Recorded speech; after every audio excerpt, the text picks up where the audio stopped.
Bismillahirrahmanirrahim. Alhamdulillah nahmaduhu wa nasta'inuhu wa nastaghfiruh. Wa na'udzu billahi min shururi anfusina wa min sayyiati a'malina. May yahdihillahu fala mudilla lahu wa may yudlil fala hadiya lahu.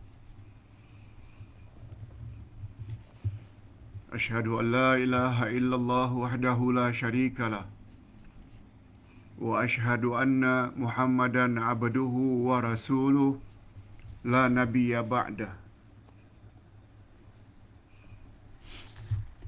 اللهم صل وسلم على نبينا محمد وعلى آله وصحبه أجمعين أما بعد. Hadirin dan hadirat serta para pemirsa yang saya hormati, Assalamualaikum warahmatullahi wabarakatuh. Alhamdulillah, kita bersyukur kehadirat Allah Azza wa Jalla. Berkat taufiknya kita dapat meneruskan lagi majlis ilmu kita yang pada pagi ini kita akan belajar buku Wasiatku untuk ahli keluargaku ketika hidupku dan sesudah wafatku. Lihat halaman 51. Di bawah tajuk Akhlak yang mulia. Di bawah tajuk Akhlak yang mulia, iaitu wasiat yang keempat.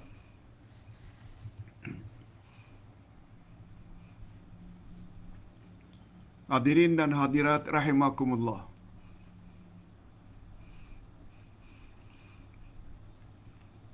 Akhlak adalah sesuatu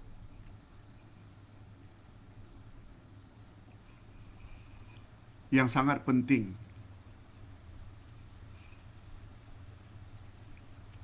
Islam adalah satu agama yang sangat mementingkan faktor akhlak.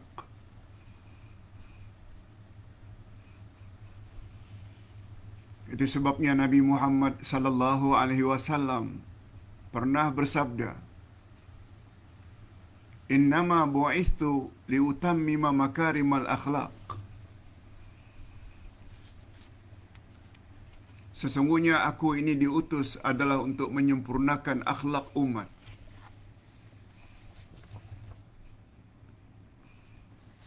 Hadis sahih riwayat Imam Ahmad.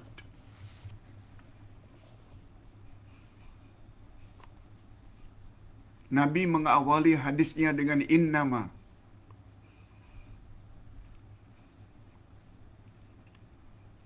Innama ini dalam bahasa Arab membawa makna adat lil hasr. Adat lil hasr bahasa kita maknanya sesungguhnya, hanya saja. Sebagaimana penggunaan istilah innamal a'malu binniyat, sesungguhnya amal diterima berdasarkan niat. Ia memberi makna antara niat dengan penerimaan amal sangat erat. Kita beramal apapun,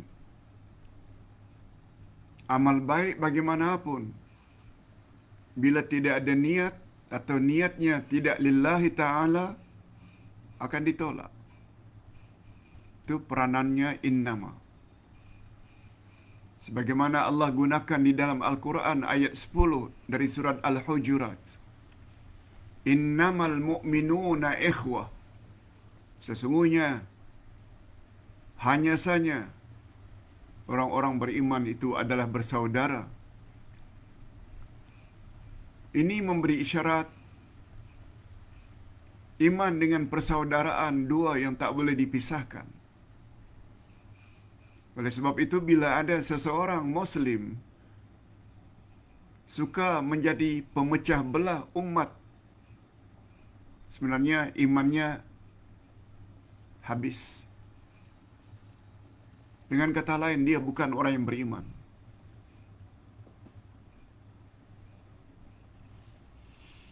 Itu sebabnya Nabi Muhammad sallallahu alaihi wasallam bersabda pada hadis lain,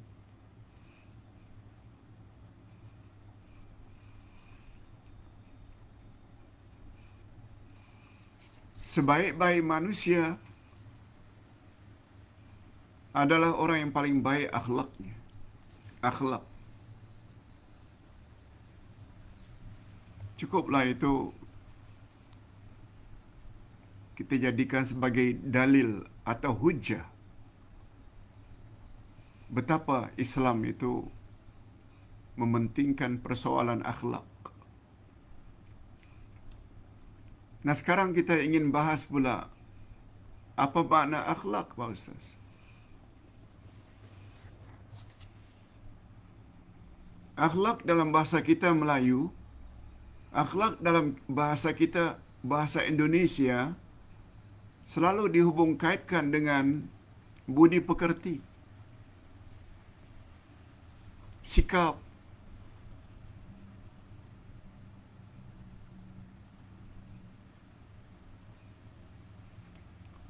dan bagi kita umat Islam, manusia yang paling baik akhlaknya adalah Rasulullah sallallahu alaihi wasallam. Itu sebabnya Allah berfirman di dalam surat Al-Ahzab ayat 21. A'udzubillahi minasyaitonir rajim. Laqad kana lakum fi Rasulillahi uswatun hasanah.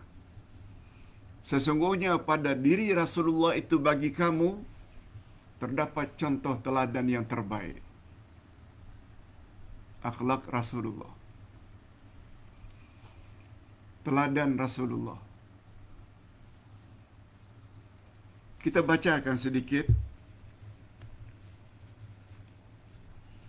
Akhlak mulia atau tingkah laku seseorang kepada pihak lain sangat penting dalam pandangan Islam.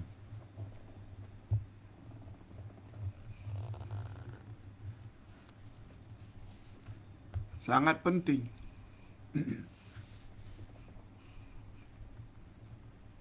Seseorang hebat bagaimanapun, kalau akhlaknya tidak baik, hancur.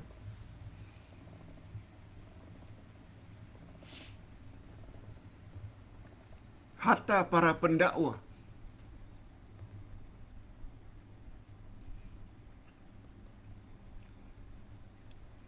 walau berbagai-bagai kebenaran dia sampaikan, ayat Quran, hadis Nabi, tapi akhlaknya tidak baik, suka bercakap kasar, orang tidak akan respect.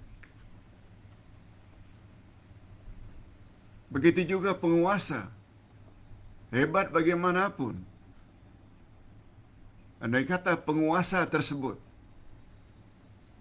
memiliki akhlak-akhlak yang tercela, langsung jatuh kedudukannya. Akhlak sangat mustahak.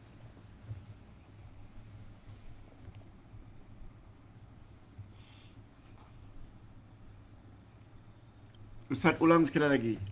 Akhlak mulia atau tingkah laku seseorang kepada pihak lain sangat penting dalam pandangan Islam.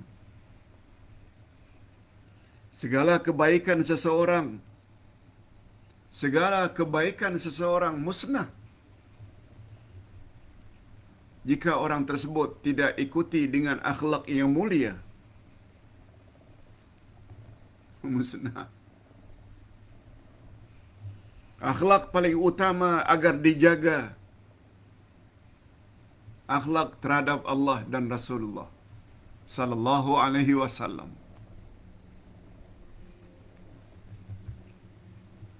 Barulah kemudian menyusul akhlak kepada ibu bapa. akhlak terhadap orang tua, teman sebaya, akhlak terhadap anak-anak.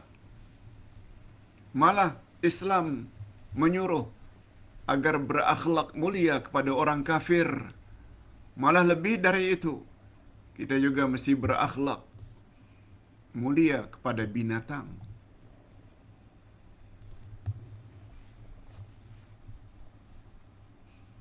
Jangan mentang-mentang dia orang kafir lalu kita boleh berakhlak, berkelakuan sesuka hati.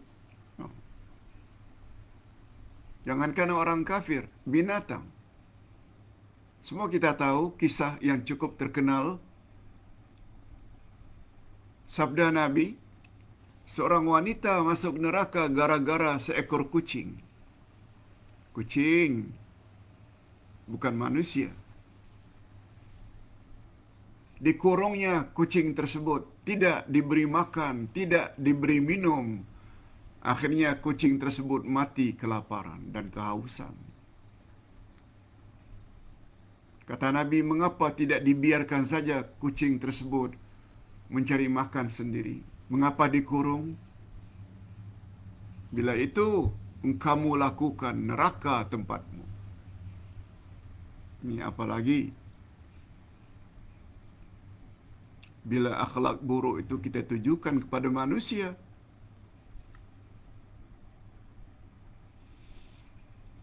Namun demikian, akhlak manusia dituntut pertama-tama kepada Allah dan yang kedua kepada Rasul. Baru kepada kedua ibu bapa. Itu sebabnya hatta ibu bapa, andai kata memerintahkan kepada kita sesuatu yang tidak diredai oleh Allah dan Rasul, jangan patuhi.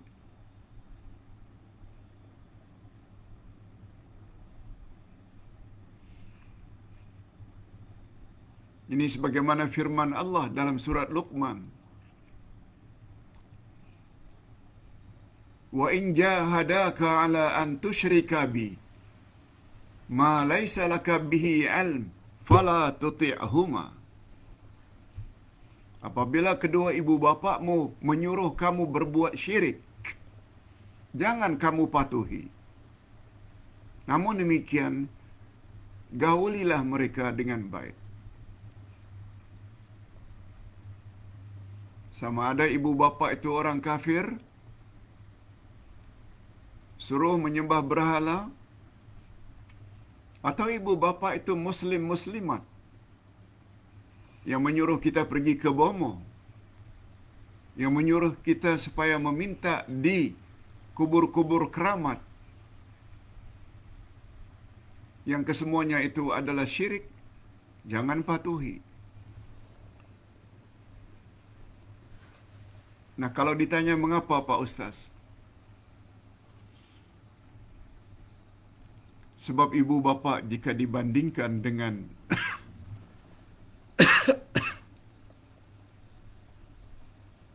sebab ibu bapa bila dibandingkan dengan Allah Subhanahu wa taala,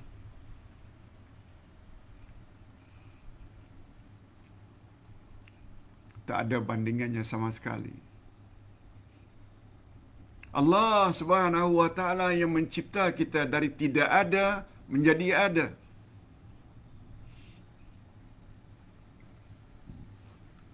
Ibu bapa hanya penyebab saja. Bergaul ibu bapa kita, lalu hamil, sekian bulan dalam kandungan melahirkan kita. Bukan ibu bapa yang mencipta kita.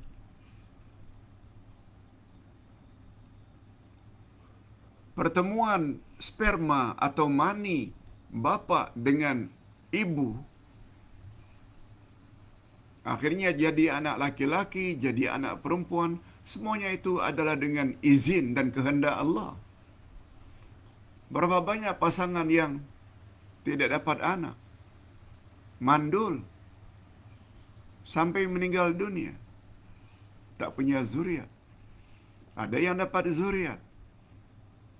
Ada zuriatnya laki-laki, ada zuriatnya perempuan. Semuanya itu adalah atas kehendak Allah.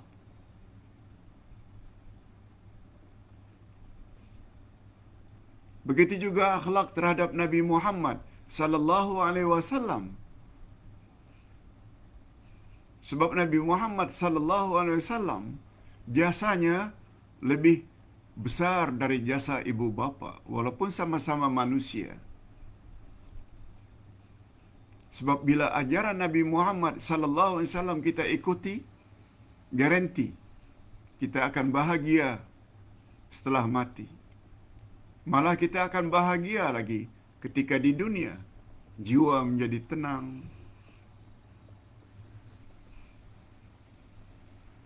Bila sunnah Nabi kita ikuti. Amal-amal kita bila kita buat ikut cara amal ibadat Rasulullah, amal kita diterima oleh Allah. Itu sebabnya Islam bukan agama ibu bapa. Islam bukan agama nenek moyang.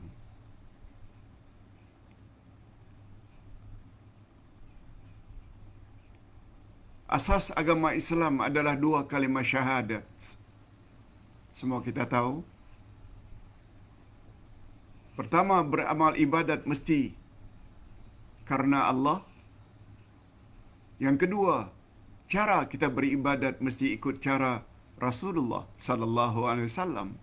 Itulah dia kandungan utama 2 kalimah syahadat.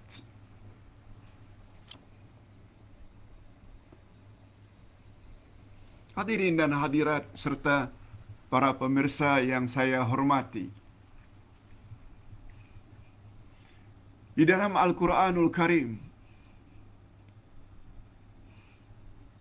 terdapat satu surah yang namanya Suratul Akhlaq.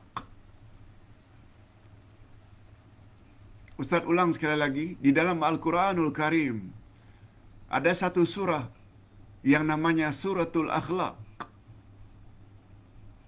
Jumlah ayatnya 18. 18 ayat.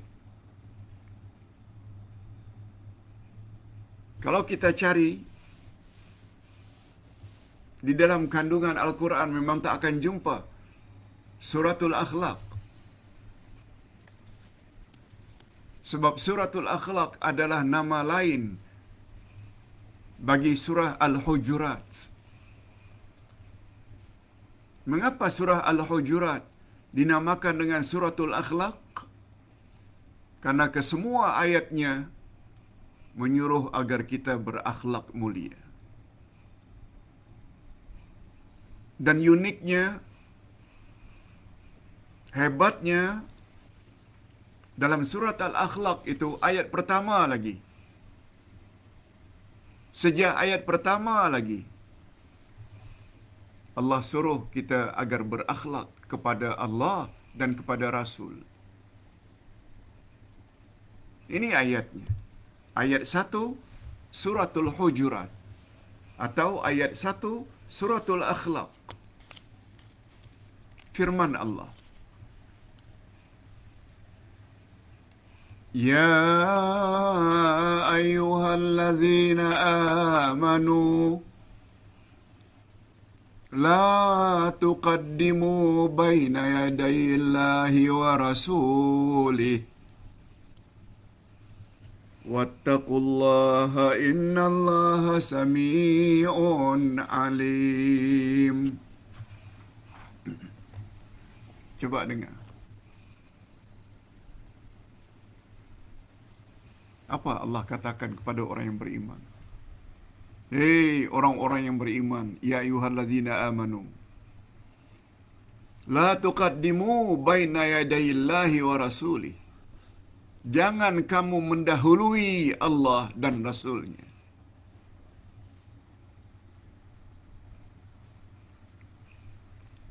Jangan mendahului Allah dan Rasul, maknanya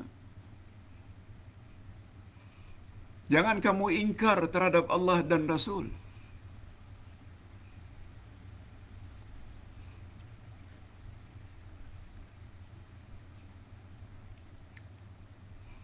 Sebagaimana si abang katakan kepada adiknya yang degil.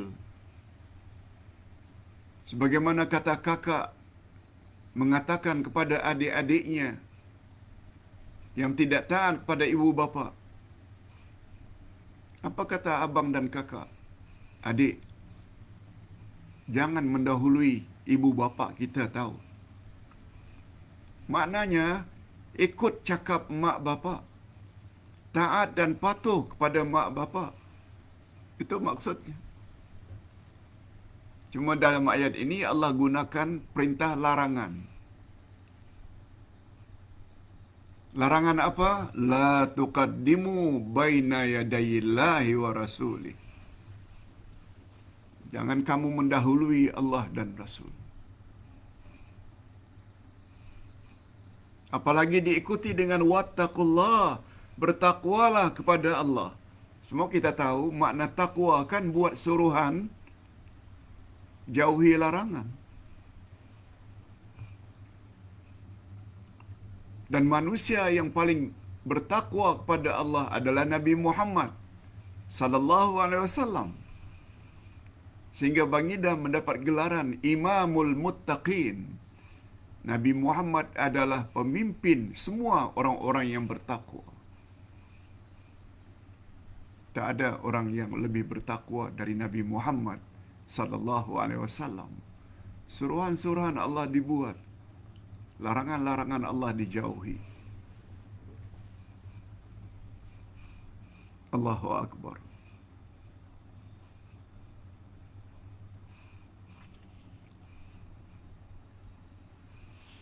Itu sebabnya hadirin dan hadirat serta para pemirsa yang saya hormati.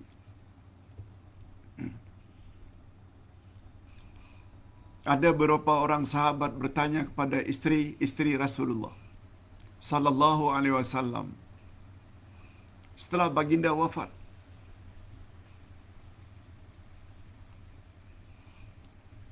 Mungkin mereka ini tidak jumpa Rasulullah.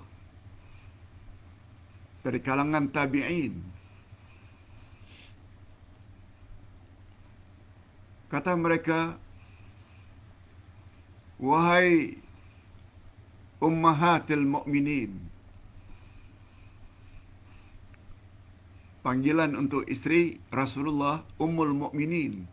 Jamaknya Ummahatul Mukminin.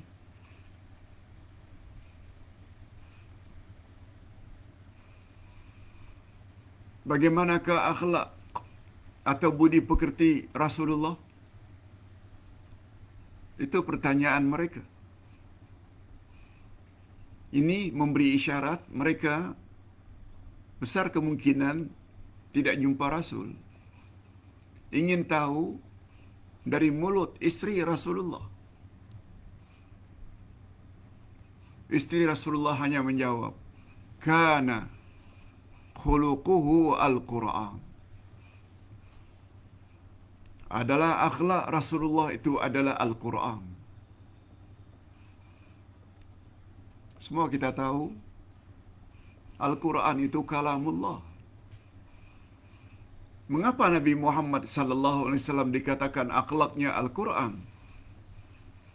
Ia memberi isyarat segala suruhan-suruhan Allah dalam Al-Quran Nabi buat. Segala larangan-larangan dari Allah dalam Quran Nabi jauhi. Nah, disinilah istimewanya orang-orang yang belajar tafsir Al-Quran.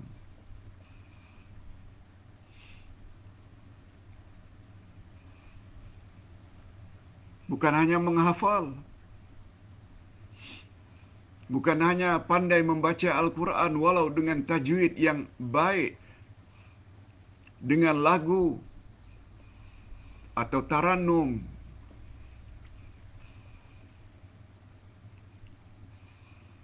yang dengar atau sedap didengar oleh telinga. Bukan. Semua kita tahu. Ustaz ulang sekali lagi sebab dah lama kita tak ulang. Kewajiban umat Islam terhadap Al-Quran ada berapa? 5. Al-imanu bihi, beriman pada Quran, ia adalah kalamullah.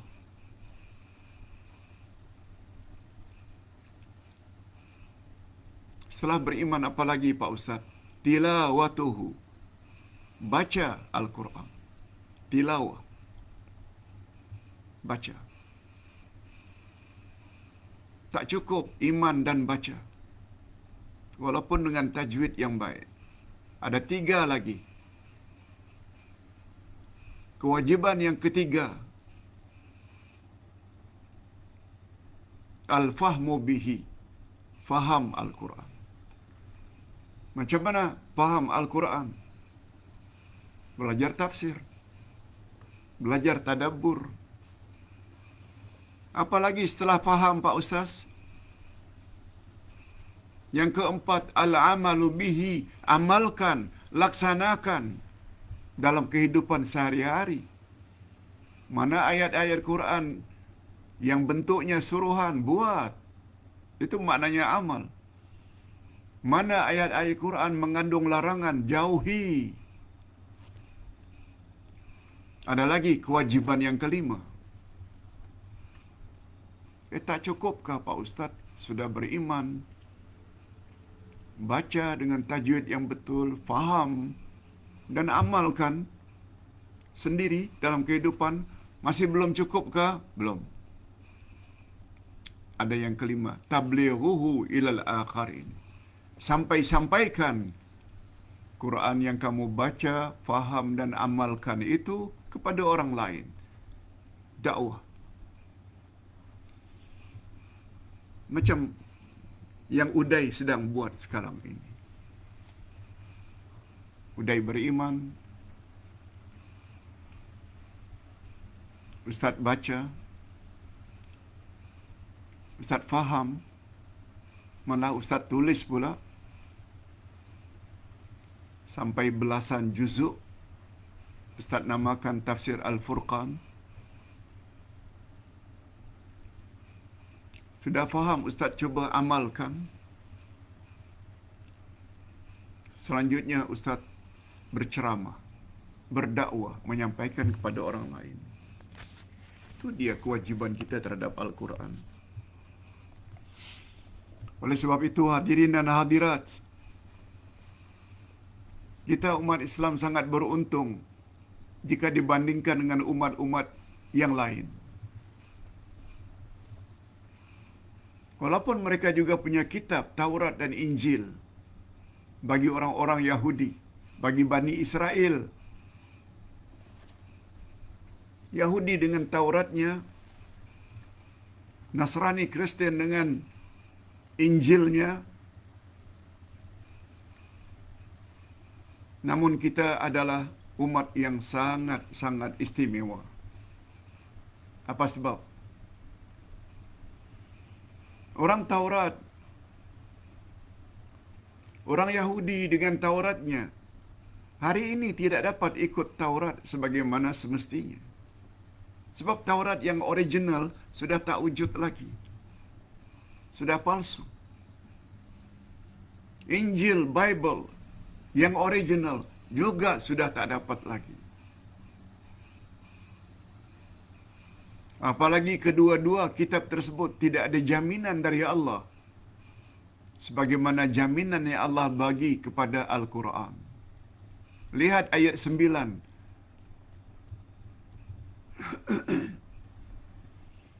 Allah Subhanahu wa taala berfirman, "Wa ma arsalna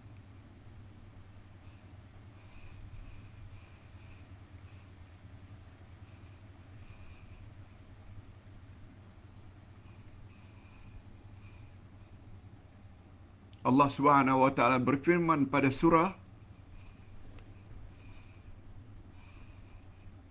Ustaz lupa nama surahnya, tapi bunyi ayatnya begini.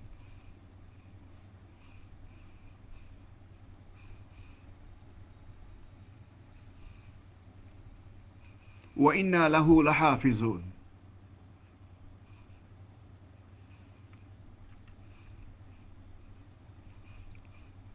Inna anzalnaka dzikr Inna nahnu nazzalna dzikr wa inna lahu lahafizun. Sesungguhnya kamilah menurunkan Al-Quran kepadamu, hai Muhammad. Wa inna lahu lahafizun. Dan kamilah yang akan memelihara Al-Quran daripada dipalsukan. Itulah barangkali hikmah dan rahasianya mengapa sungguh banyak umat Islam yang hafal Al-Quran. Quran tak boleh dipalsukan.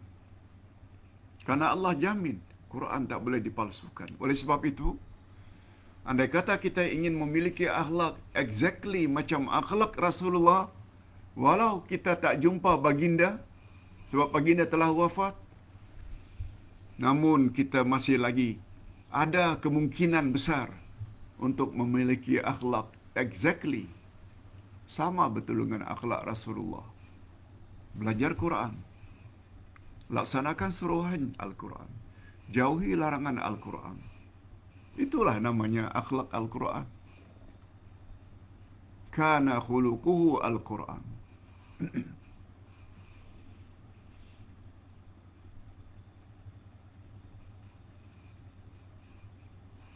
Inna nahnu nazzalna dzikr wa inna lahu lahafizun. Ya, surat Al-Hijr ayat 9 atau surah 19, maaf, surah 15 ayat 9.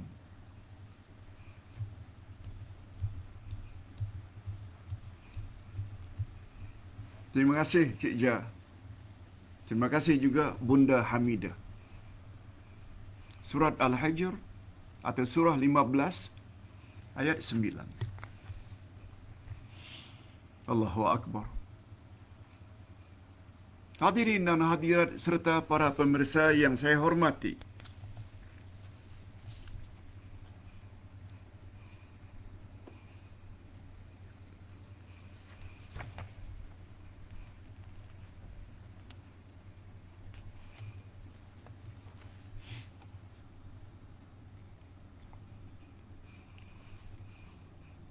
Surat Al-Hujurat yang dinamakan juga dengan surat Al-Akhlaq. Sila baca ayat 2, 3, 4, 5, 6 sampai 18. Semuanya menyangkut perkara akhlak, budi pekerti.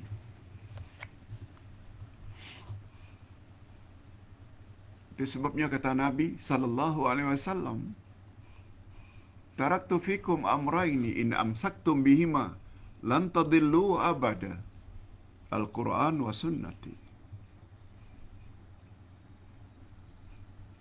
Aku tinggalkan dua pedoman untuk kamu, wahai umat. Selagi kamu berpegang teguh, kamu tidak akan sesat selama-lamanya. Sebab ditinjau dari sudut lain, kita orang-orang yang beriman ini, tak kira laki-laki ke, tak kira perempuan, dalam hidup ini, di dunia, mesti saja ikut cakap Allah dan cakap Rasul. Sila lihat ayat 36. Ayat 36 dari surat Al-Ahzab. Apa kata Allah? وَمَا كَانَ لِمُؤْمِنٍ وَلَا مُؤْمِنَةٍ إِذَا قَضَى اللَّهُ وَرَسُولُهُ أَمْرًا أَن يَكُونَ لَهُمُ الْخِيَرَةُ مِنْ أَمْرِهِمْ. Tidak berhak orang beriman laki-laki, sebagaimana juga tidak berhak orang beriman wanita. Tidak berhak mukminin, juga tidak berhak mukminat.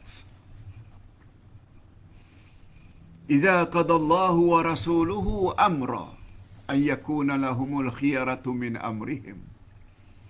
Bila Allah telah tetapkan hukum, begitu juga Rasulnya telah tetapkan hukum, maka tidak ada pilihan bagi mukminin mukminat terhadap pilihan yang lain. No choice. Dengan kata lain, dalam hidup ini, kita yang beriman mesti taat Allah, taat Rasul.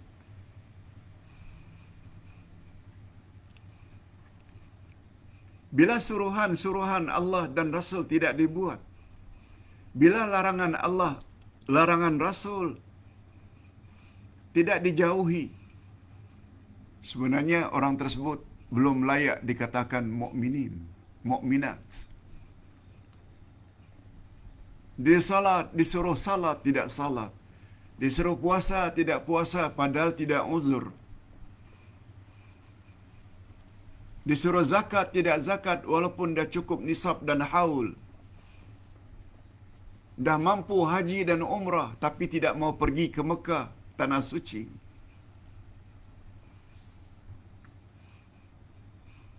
Itu maknanya dia memilih pilihan yang lain. Jangan berzina, jangan minum arak, jangan berjudi, jangan rasuah.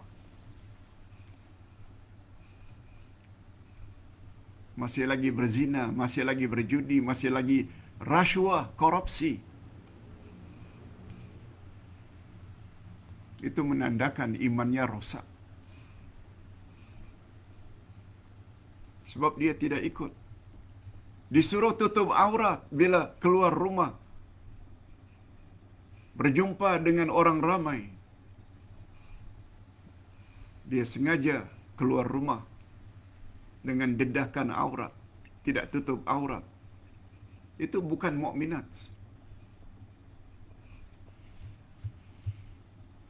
Lain halnya dalam rumah, bersama keluarga, bersama suami, sama anak-anak.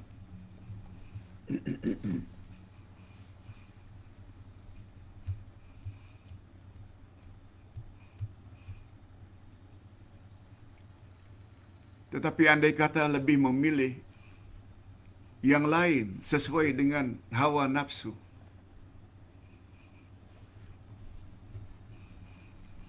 coba dengar apa kata Allah pada penghujung ayat. Wa may ya'sillaha wa rasulahu faqad dhalla dhalalan mubina. Apabila orang-orang beriman tersebut ingkar terhadap kehendak Allah dan kehendak Rasul, ya'sillah maknanya dia berbuat maksiat. Suruhan Allah, suruhan Rasul tidak buat. Larangan-larangan Allah dan larangan Rasul justru dilanggar. Itu maknanya berbuat maksiat. Faqad dhalla dhalalan mubina. Maka sesatlah orang tersebut dengan kesesatan yang nyata. Mubin, clear sesatnya. Na'udzubillah min dzalik. Itu sebabnya ayat 36 Al-Ahzab memberi isyarat terhadap mukminin, mukminat. No choice. Tidak ada pilihan. Kecuali dalam hidup mesti taat Allah dan taat Rasul. Kita berdoa pada Allah, mudah-mudahan kita termasuk ke dalam golongan orang-orang yang senantiasa taat kepada Allah, taat kepada Rasul. Kita belajar Al-Quran, kalamullah, kita belajar hadis Nabi sallallahu alaihi wasallam, supaya kita selamat di dunia, selamat di alam barzakh, dan selamat di akhirat nanti. Amin ya rabbal alamin.